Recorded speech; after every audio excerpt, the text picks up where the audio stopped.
అద్దంకి నియోజక ప్రజలారా, ప్రస్తుతం నేను పార్లమెంట్ భవన్ ముందున్నాను.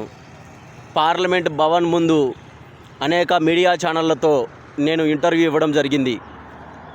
ఇక్కడ ఢిల్లీలో ఉన్నటువంటి అనేక హిందీ ఛానల్స్, నేషనల్ ఛానల్స్ వాళ్ళకి నేను ఇంటర్వ్యూ ఇవ్వడం జరిగింది.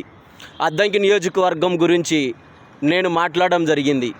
మన ప్రాంతాలు ఎలా ఉన్నాయో, మన నియోజకవర్గం ఎలా ఉందో, కష్టపడుతున్న మన నిరుపేద కుటుంబాలు ఎంతమంది త్రాగడానికి నీరు లేక, అలాగే రోడ్లు గుంతలుగా ఉండడం, జాబ్స్ లేవు, కంపెనీస్ లేవు, ఇవన్నీ నేను ఇక్కడ ఢిల్లీలో ఉన్నటువంటి మీడియాకి తెలియజేయడం జరిగింది. త్వరలో నేను నరేంద్ర మోడీ గారి అపాయింట్మెంట్ కొరకు ఇప్పుడు ఎదురు చూస్తున్నాను. ప్రస్తుతం నరేంద్ర మోడీ గారిని కలిసే రోజు తప్పకుండా వస్తుందని నేను విశ్వసిస్తున్నాను. అద్దంకి నియోజకవర్గాన్ని అభివృద్ధి చేయడానికి నేను ఎంత దాకైనా కృషి చేస్తాను. ఎంత దూరమైనా నేను కష్టతరంతో ముందడుగు వేస్తాను. కనుక అద్దంకి నియోజక ప్రజలకు నేను చనిపోయేలోగా నేనెప్పుడు పేద ప్రజలకు అండగా నిలబడతానే ఉంటాను.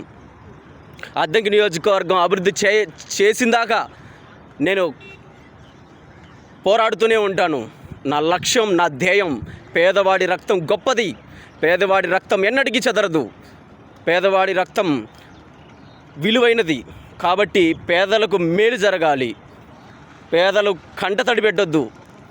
నేను ఎంతో ప్రయాసతో నేను ఢిల్లీ రావడం జరిగింది. అనేక మందిని కలిశాను. ఇప్పుడు కూడా మీరు చూస్తున్నారు ఢిల్లీలో అసలు ఎలా ఉన్నాను, ఏం తింటున్నాను, ఎక్కడ ఉంటున్నాను.